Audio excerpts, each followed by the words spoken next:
There's loads of ways to practice the piano, but one of them that I want to talk about today, which I find possibly one of the most effective, is called, well, I call it chunking. Quite a few people call it chunking, and even though it's a funny word, it's quite effective. So let's have a look at what it is.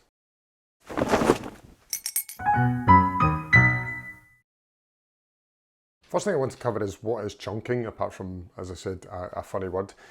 When we've got a piece of music that we're playing or practicing, then there's going to be bits that you can play and bits that you can't play. And chunking is when you take a chunk out and you work on that bit. Now, my recommendation is to make sure that those chunks are as small as possible. Really have laser focus on the bit that you need to work on. And that means you can effectively get that bit working and then put it back into the piece.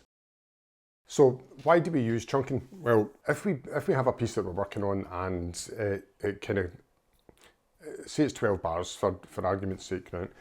Then you can, if you play all 12 bars all the time, but there's only really one bar or half a bar that you need to work on, then you're really wasting time, working on the other stuff.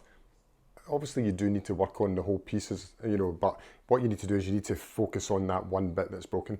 Now, even if you think about it in just like your basic maths terms, if there's 12 bars and you only need to work on one, you could work on that one in the same amount of time it would take to play all 12 of them. So effectively what you're doing is you're taking that broken bit out and you're practicing it much more effectively.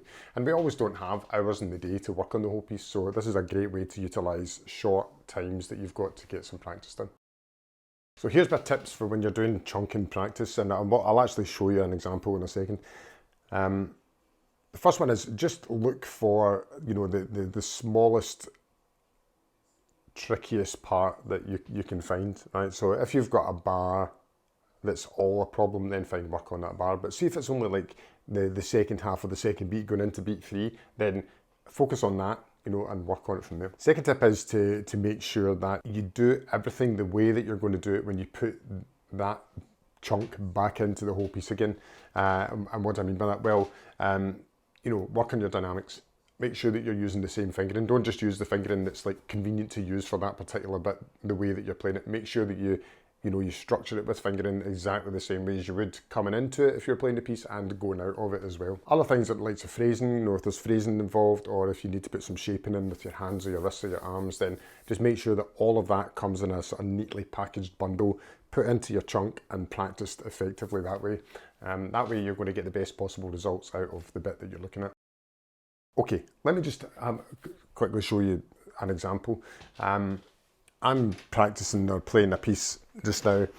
It's the Bach Toccata in E minor. And if I have a look at, I've got an entry point in the fugue that I seem to have problems with. So if I'm playing it.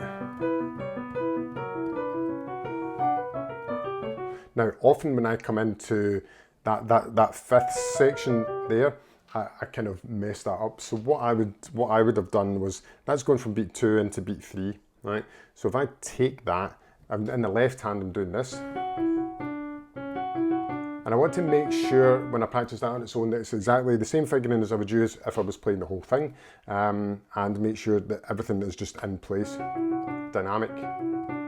Make sure I'm getting the rotation in and everything. The right hand, I'll make sure that and just work on that, all right?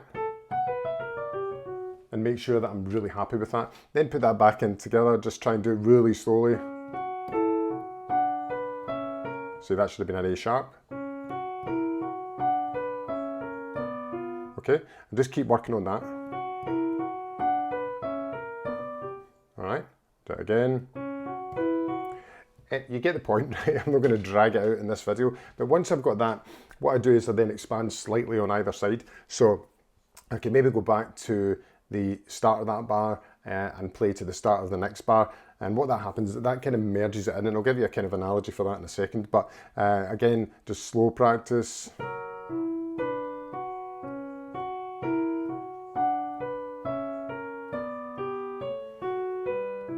Okay, and that's me kind of gradually just building it out. Once you're really happy with it, then start to build on the tempo and expand it further into a longer phrase as well. And that's how to get it back into the piece. Now, The reason I talk about taking a bit out and putting it back in and then making it slightly bigger is because if you just practice that tiny wee bit all the time, then what happens is you have this, you'll start thinking as you come up to it in music, here comes that bit again, and hopefully, fingers crossed, I can get through it, and if you make it to the other side, then brilliant, all right? If you think about it like a balloon, right, this is the way I normally tell my students, if you blow air into a balloon, what happens is, you put some air in, when you put more in, the air doesn't go, the balloon doesn't go like this, out that way, okay, and it doesn't go like away off the camera. What happens is when you blow into a balloon, it grows on either side evenly, right? And you should think about when you're doing your chunking practice and putting that back in again, just imagine that the bit that you're working on is that initial blow into the balloon, and then just gradually increase the size of the phrase that you're working on until it kind of gels in and just becomes part of the music. Okay, if you like this video and you found it useful, please hit the like button, and if you could subscribe to the channel, that would be brilliant. There's a whole bunch of videos here that you can go and have a look at, which will help you kind of give you a deeper understanding as to the sort of beginner level theory. Thanks again, and I'll see you in another video.